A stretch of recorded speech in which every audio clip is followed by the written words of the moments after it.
नमस्कार मित्रों, आप सबका एडवोकेट कपीश श्रीवास्तव के साथ आज की चर्चा में स्वागत है। आज हम कुछ अनौपचारिक बातें करेंगे जो विषय से हट के होगा। आज का दिन ख़ास है क्योंकि आप लोगों के कारण मेरे चैनल एडवोकेट कपीश श्रीवास्तव पे करीब 1000 से ज़्यादा सब्सक्राइबर मात्र कुछ महीनों में ही हो गए। तो निश्चित रूप से आप सबको मैं इसका श्रेय देना चाहूँगा कि मेरी बातें आप ध्यान से सुनते हैं, उस पर अपने कमेंट्स और लाइक्स भी भेजते रहते हैं। YouTube के लिए 1000 सब्सक्राइबर एक माइलस्टोन माना जाता है, जिसके बाद मेरे चैनल को बहुत सारी फैसिलिटीज़ भी मिलने लगेगी। लेकिन मेरे लिए आप सबका जुड़ना मेरे लिए बहुत महत्वपूर्ण है। YouTube के आंकड़े बताते हैं कि 25% से ज़्यादा इसमें ऐसे लोग हैं जो 18 से 24 साल के हैं। तो ये शुरू में नहीं था ये क्रम, तो मुझे बहुत अच्छा लग रहा है कि यंग लॉयर्स या ऐसे स्टूडेंट्स जो लॉ के फील्ड में हैं वो सब मुझसे जुड़ रहे हैं।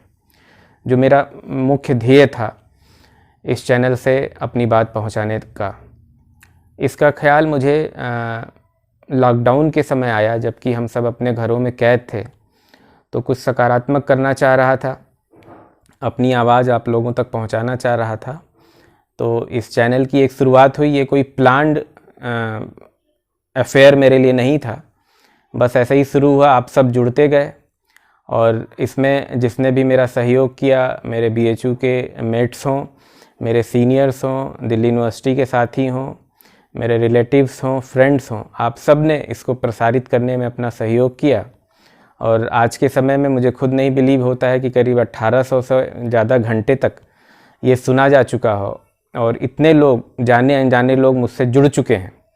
इन 1200-1300 लोगों में से शायद ही मैं 100-150 लोगों को पर्सनली जानता हूँगा, और इसमें से इतने सारे लोग अनजाने हैं मेरे लिए। इसलिए भी एक इनफॉर्मल बातचीत मैंने करी कि आप तक ये बात पहुँचाई जा सके, और आपके मन में जो हो वो मेरे साथ आप ज़रूर शेयर करिएगा। ये थॉट जो मुझे आया था, ये लखनऊ यूनिवर्सिटी के दौरान जब मैं इंटर्नशिप करा रहा था बच्चों की। पिछले 3-4 सालों से मैं लखनऊ यूनिवर्सिटी कि एज ए इंस्ट्रक्टर जुड़ा हूँ, जहाँ से बच्चे 1 महीने के लिए मेरे पास सीखने के लिए आता है। तो मैंने देखा कि उनमें वही जिज्ञासाएं हैं, वही क्यूरियोसिटी है जो हम लोगों को LLB करने के दौरान या पोस्ट ग्रेजुएशन करने के दौरान होती थी। तो उनकी जिज्ञासाओं का उत्तर कहीं ना कहीं अपने अनुभव से, जो मुझे 15 साल का इस लीगल फील्ड में रहा है, मेरी सफलताओं और असफलताओं से मुझे लगा कि अगर मैं उन्हें कुछ गाइड करूं, तो उनके आंखों में भी एक चमक दिखी जब मैं उनसे कोई बातें करता था। तो अब एक अवसर इस प्लेटफॉर्म पे भी मुझे मिल गया है, इस YouTube चैनल पे, जिससे मैं आप फिज़िकली अगर आपके पास नहीं भी हूँ तो आप तक अपनी बात पहुँचा सकता हूँ। मेरा मानना है कि टेक्नोलॉजी ने इसमें बहुत ही महत्वपूर्ण योगदान दिया है। आप सब जो सार्वजनिक क्षेत्र में होंगे, सार्वजनिक जीवन में जी रहे होंगे, वो जानते होंगे कि मंच का पाना और मंच से एक गैदरिंग को संबोधित करना बड़ा ही मुश्किल है। मंच पे आपको जगह नहीं मिलती है, मंच पे आपको बोलने के लिए आसानी से मौका नहीं मिलता है। लेकिन टेक्नोलॉजी ने मुझे एक मौका दिया और आप सब मुझे सुन रहे हैं, मेरे लिए बहुत ही हर्ष का विषय है। और मैं बता दूं कि मेरे कुछ फ्रेंड्स ने ये लिखा कि आप अच्छा बोलते हैं सर, लेकिन मुझे ये पता भी नहीं था, और मेरा मानना है कि मैं बहुत अच्छा बोलता भी नहीं हूँ। लेकिन सुभाष चंद्र बोस जी की मैंने कुछ लिटरेचर पढ़े थे, उसमें एक बात आई कि वो भी अपने स्पीच बहुत प्रिपेयर करते थे, तैयारी करते थे।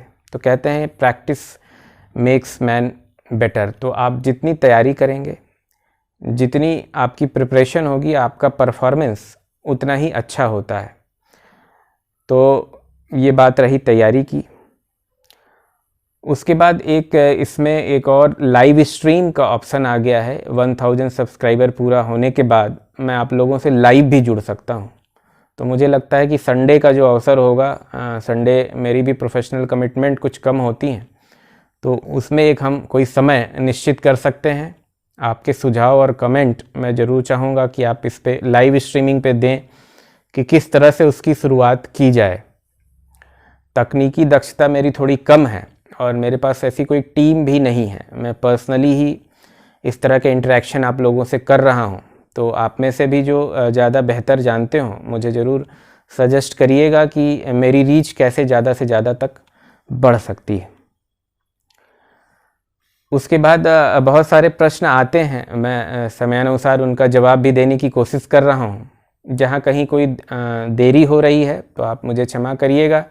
कई बारी सटीक उत्तर मेरे पास नहीं होता है या कहीं कोई रिसर्च करना होता है तो उसमें समय लगता है, लेकिन ऐसे सारे प्रश्न मेरे दिमाग में रहते हैं और मैं कोशिश करता हूँ कि इन प्रश्नों के उत्तर आप तक पहुँचा सकूँ। दूसरी बात यह है कि आप मेरे आंसर या मेरी किसी भी ओपिनियन को आप वेरीफाई ज़रूर करें, वेबसाइट के द्वारा, नेट के द्वारा या किसी भी अथराइज्ड जो रिसोर्स हैं जहाँ से आपको जानकारी प्राप्त होती है। इंटरनेट का ज़माना है तो आप उसको वेरीफाई करिए, सेकंड ओपिनियन लीजिए, फिर आगे बढ़िए। कुछ प्रश्न वकालत को लेके आए जूनियर्स के। निश्चित रूप से वो जूनियर्स होंगे जो कहते हैं सर इसमें कमाई कैसे होगी, कैसे सस्टेन करेंगे, और कुछ बहुत निगेटिव थॉट्स के साथ कैसे खर्चा चलेगा।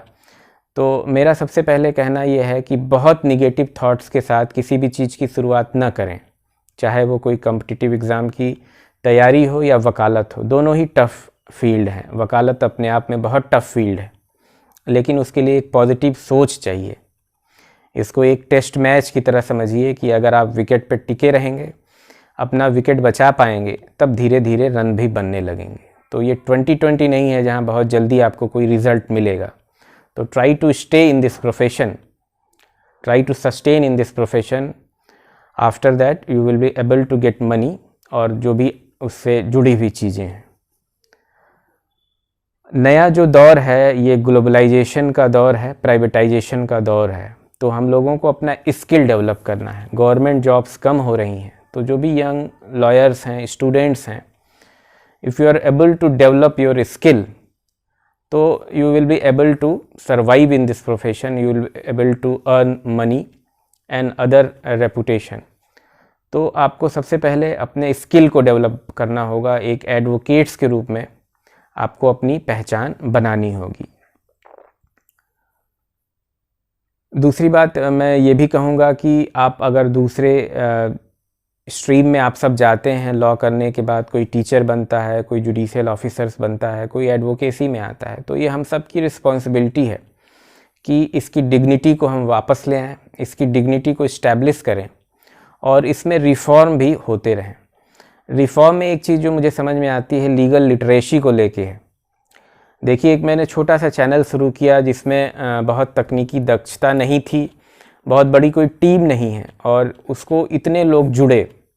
तो अगर कोई एथेंटिक इन्फॉर्मेशन आप देते हैं, सही जानकारी लोगों तक पहुंचाते हैं, तो लोग आपसे जुड़ते हैं। तो ऐसा कोई ऑर्गेनाइज बॉडी नहीं है, कोई संस्था नहीं है। गवर्नमेंट भी जो लेजिस्लेशन करती है, जो लॉ बनाती है, उसका प्रचार प्रसार जिस तरह से होना चाहिए वो नहीं हो पाता है। तो ये हम लोग की कहीं ना कहीं रिस्पॉन्सिबिलिटी बनती है कि इसको लेमैन तक या जो यंग स्टूडेंट्स हैं लॉ के, उन तक सही जानकारी को पहुंचाएं। दूसरी बात यह है कि एडवोकेट्स का इनकॉर्पोरेशन लीगल एजुकेशन सिस्टम में होना बहुत ज़रूरी है, क्योंकि अगर हमें व्यवहारिक जानकारी होगी, प्रैक्टिकल एस्पेक्ट हम जान पाएंगे, तभी हम इस सिस्टम को सुधारने का, इसमें इम्प्रूवमेंट करने का कोई प्रयास कर पाएंगे। तो और एक और बात मैं अंत में जोड़ना चाहूँगा कि जो मेरे फ्रेंड्स या मेरे सीनियर्स, जूनियर्स जो भी एकेडमिक्स में हैं, तो एकेडमिक्स में हम देखते हैं कि हमारे रिसर्च का, हमारे थीसिस का जो सब्जेक्ट होता है, ज़्यादातर जो लॉ डेवलप हो रहे हैं, चाहे वो IPR से जुड़ा हो, इन्वायरमेंटल लॉ से जुड़ा हो, उसमें लोगों का इंटरेस्ट भी ज़्यादा होता है। हम लोग के समय भी यही था।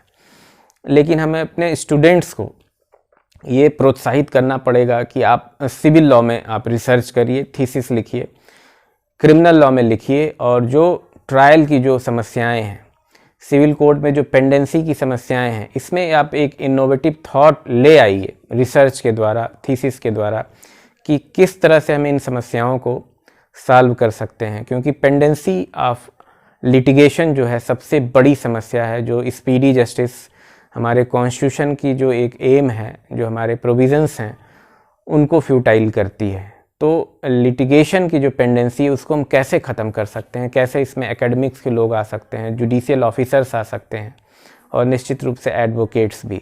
तो हमें कहीं ना कहीं वहाँ तक पहुँचना है। दूसरी बात ये रही मेरी चैनल की, तो आप सब जुड़े हैं मुझसे, आप सबको एक बार फिर से धन्यवाद। और मैं इन चर्चाओं को अनवरत जारी रखूँगा। और आप सबको धन्यवाद और नमस्कार।